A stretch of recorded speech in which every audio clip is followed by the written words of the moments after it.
much. Kamusta kayo? Hi, Jundi!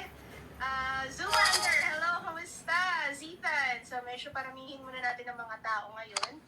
Before ako mag-recap at medyo marami-rami nangyari last week na hindi tayo nagkita. So, naipon ko naman para sa inyo and I'm sure you also have questions. So, mamaya i-address natin lahat yan. So, ngayon, mag-hi muna tayo. Medyo matagal tayo hindi nagkita-kita. April, Diham, kamusta ka dyan? Jester, kamusta? We missed you! Ready na ang snack ko at coke. Meron pa bang snack ko? Ano ba meron na kang ako? Pero maraming salamat, Doc Mike. Kung nanonood ka ngayon, siya ang nag-sponsor ng aking pakape ngayong gabing to.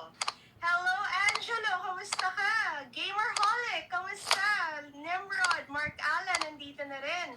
Of course, si RJ nandito na rin. Jasmine, kamusta? From Cavite. Boots Felipe, kamusta ka dyan? Akala ko, ako yung absent last week. Hindi ako yung absent last week. Hello, kamusta daw kay Bowie, kay Gizmo, kay Elvis, watching from Brunei. Ito naman si Sky. Sawadee ka! Ayan. So, sa mga, sandali, bakit ba ako naluluha? Yung eyeliner ka ba medyo lumalampas? So, wait, ba't ang sakit? So, sa mga hindi in the loop, yun nga, hindi ako nagsasabi guys.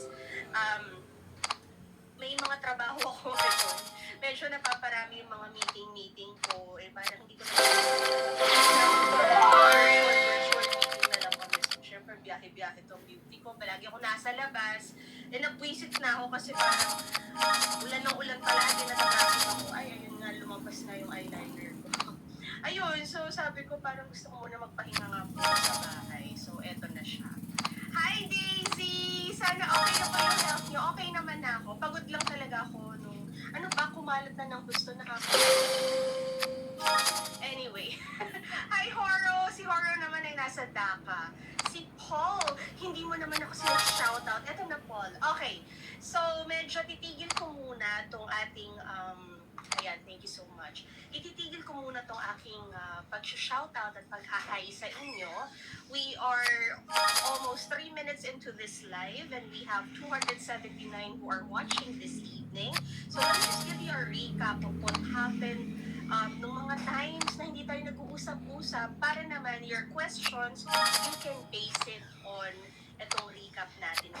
So, first, actually, hindi na tayo nakapag-usap right after nanalo si Antonia Porceld ng Thailand. So, alam naman natin, hindi na natin kailangan i-down yung tao at sabihin, medyo kulang yung performance sa ganito. Medyo kulang na yung performance sa ganyan.